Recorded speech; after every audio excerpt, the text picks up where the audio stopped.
Pemberian gelar dokter kehormatan atau dokter honoris causa secara serampangan adalah aib besar bagi dunia pendidikan kita. Gelar akademis itu semestinya diberikan kepada mereka yang berkontribusi luar biasa bagi ilmu pengetahuan dan umat manusia. Nyatanya, gelar itu diobral untuk pejabat negara, pengusaha kakap, atau politikus yang sedang memegang jabatan penting di negeri ini. Saya Anton Septian, inilah Opini Tempo.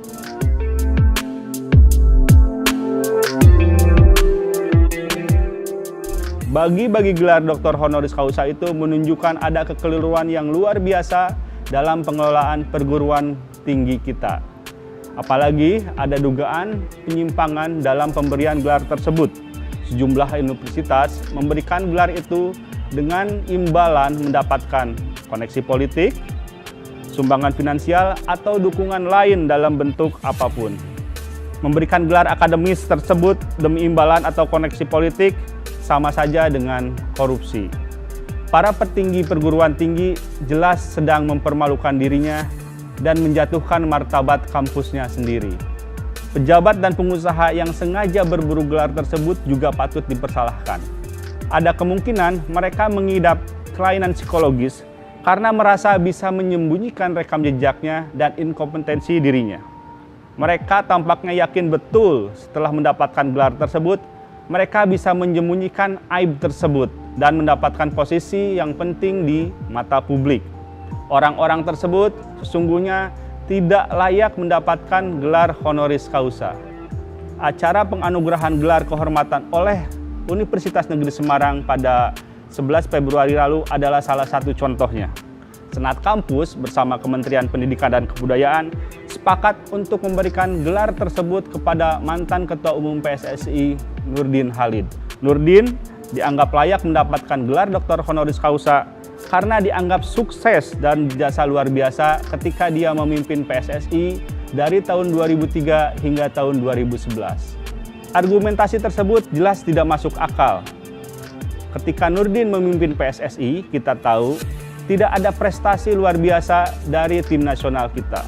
Sepak bola kita dilumuri oleh suap dan pengaturan skor, serta tawuran yang mematikan antar supporter sepak bola. Pada masa itu, Nurdin juga bahkan sempat dipenjara. Ujung-ujungnya, FIFA atau Federasi Sepak Bola Internasional membekukan kepengurusan PSSI karena berbagai pelanggaran. Cerita Nurdin hanyalah satu dari sekian rangkaian kisah absurd pemberian gelar doktor honoris causa.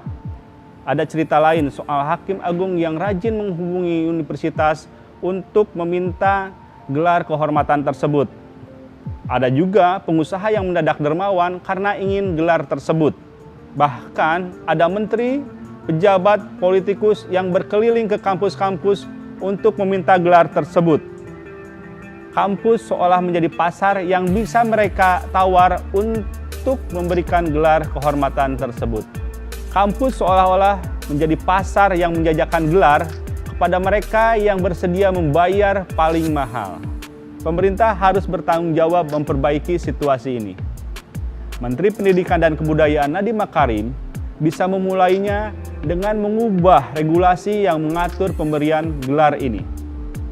Undang-Undang Nomor 12 Tahun 2012 tentang Pendidikan Tinggi dan Peraturan Menteri Riset dan Teknologi serta Perguruan Tinggi Nomor 65 Tahun 2016 tentang pemberian gelar dokter kehormatan harus segera direvisi.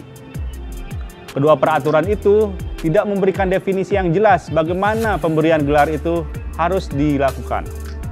Celah itulah yang kemudian dimanfaatkan kampus maupun mereka yang berburu gelar untuk bermain mata dalam mendapatkan gelar doktor kehormatan. Kementerian Pendidikan Tinggi juga harus menyeleksi dengan ketat dan mengawasi pemberian gelar tersebut. Direktur Jenderal Pendidikan Tinggi yang ditugasi untuk memeriksa karya atau jasa para kandidat peraih gelar doktor kehormatan ini jangan sampai hanya menjadi tukang stempel. Jika usul kampus soal pemberian gelar ini tidak layak atau mengada-ngada, kementerian harus dengan tegas menolaknya. Lebih dari itu, Menteri Nadiem Makarim harus memperbaiki arah pendidikan tinggi kita. Kampus seharusnya menjadi barometer moral publik dan kejujuran intelektual. Lembaga terhormat ini tak boleh dikotori praktek pemberian gelar yang berbau korupsi.